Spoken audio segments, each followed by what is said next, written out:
Hey everybody, it's Sunday, so that means it's time for another edition of Story Time. I have lots of special guests with me today. I'm babysitting while at work just for a little bit because Mom was busy. But I have my daughter Evie, who I've talked about before, and I've got my son Killian with me. And they're going to help us today learn all about blue death feigning beetles, which are these guys right here. So we have some of these up in our insect area. We also have some back in our classroom. Now, blue death feigning beetles get their name because of their brilliant blue color, kind of like a blueberry.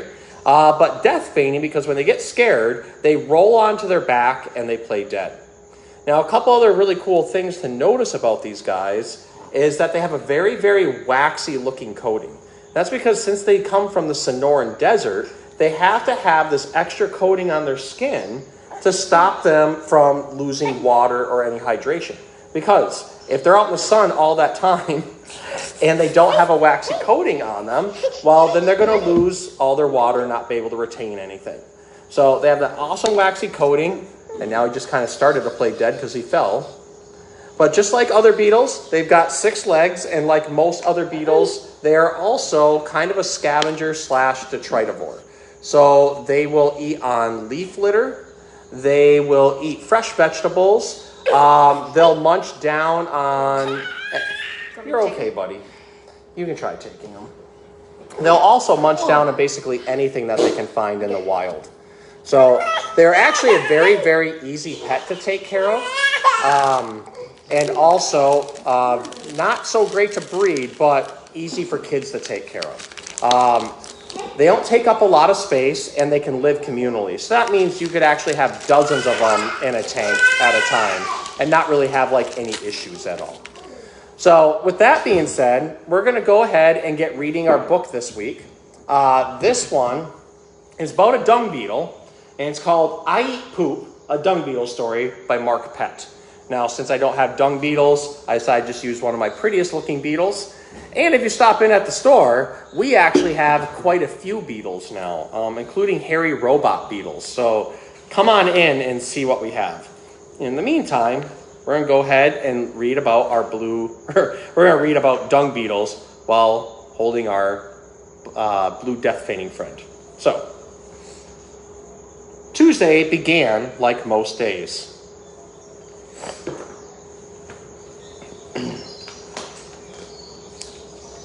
I sat down for breakfast with my parents. As usual, my baby brother was making a mess. I helped my mom make my favorite lunch, a poop sandwich with the crust cut off, and I packed up my backpack for school.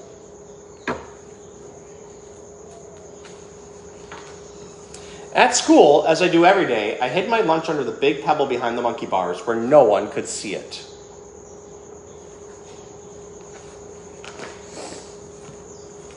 It's hard being the only dung beetle in the entire school. I can't eat lunch with the other kids. I have to sneak snacks at recess, and I have to tell everyone I'm just a regular old ground beetle.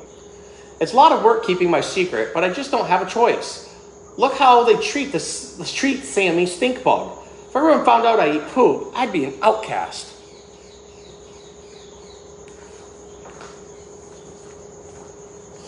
Dad says I come from a long line of proud dung beetles.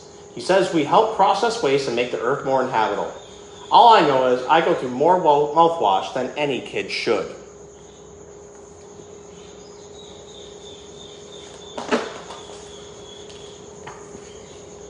Don't get me wrong, I love poop. As Dad says, it's in my genes. But I wish I were a wasp, or better yet, a dragonfly. They are by far the most popular bugs in school. That's why what happened in Mr. Longleg's class was so crazy.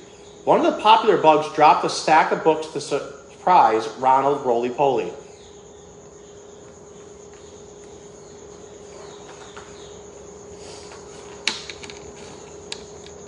Ronald snapped into a ball. He rolled down the aisle right toward me. Without thinking, I jumped on top. I started steering him with my legs and carefully brought him to a stop.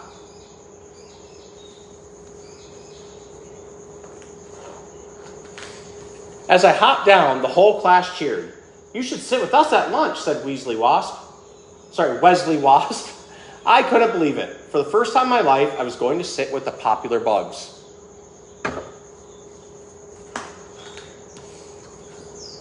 When I got to the lunchroom, I didn't even care that I couldn't eat in front of the other bugs. I walked past Herman Housefly. As usual, he was sitting alone. Herman is the only one in school who knows my secret.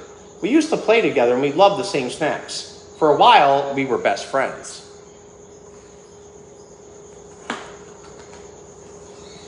As I passed him, Herman said, "Hey Dougie, want to join me? I've got a poopsicle with your name on it."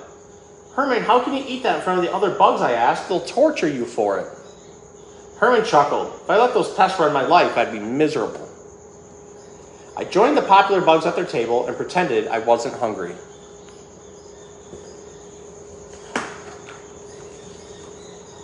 By afternoon recess, my abdomen was really growling. I snuck away to find my lunch sack underneath the big pebble behind the monkey bars. As I opened the sack, I heard a voice. "What's that?" It was Knick Knack, the peskiest bug in school. I don't know," I lied. "I just found it under this pebble."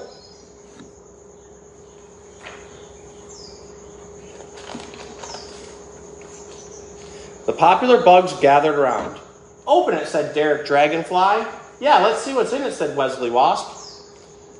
My antenna went numb as I pulled out my lunch, item by item. "Ew, gross," said Nick. "It's a poop sandwich." "And poop pudding," said Derek. "And a box of poop juice," added Wesley.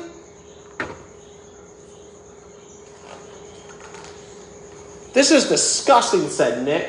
"Who do you think this belongs to?" "Probably that housefly," said Wesley. "He's the only one in school who eats poop." "There he is," said Derek. "You should go dump it on his head," said Wesley. Bugs from across the playground started swarming us.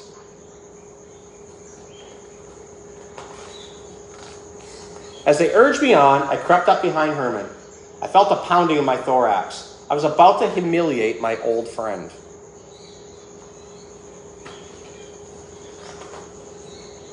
I stopped and turned around. "I can't," I said. "It's my lunch." The crowd gasped. "Yours?" said Wesley. "You like poop?" "I do," I admitted. "I love it. It's the first thing I want to eat in the morning and the last thing I want to eat at night. It's my favorite thing in the whole wide world." Then I did something I never thought I'd do.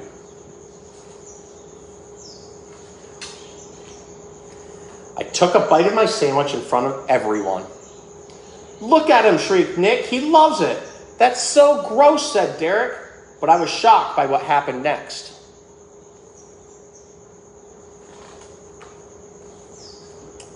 A second grader praying mantis spoke up. "So, my mom ate my dad."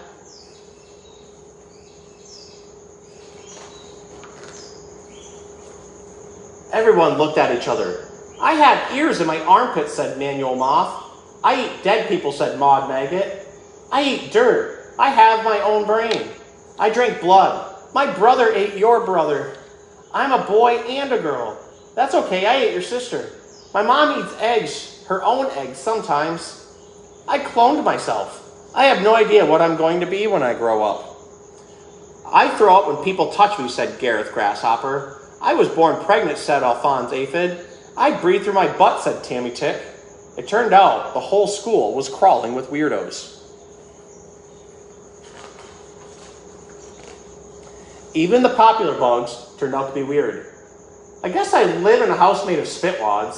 I have 5 eyeballs. I breathe through my tummy. I taste food with my feet." The next morning I went to school carrying my Captain Dung Beetle lunchbox.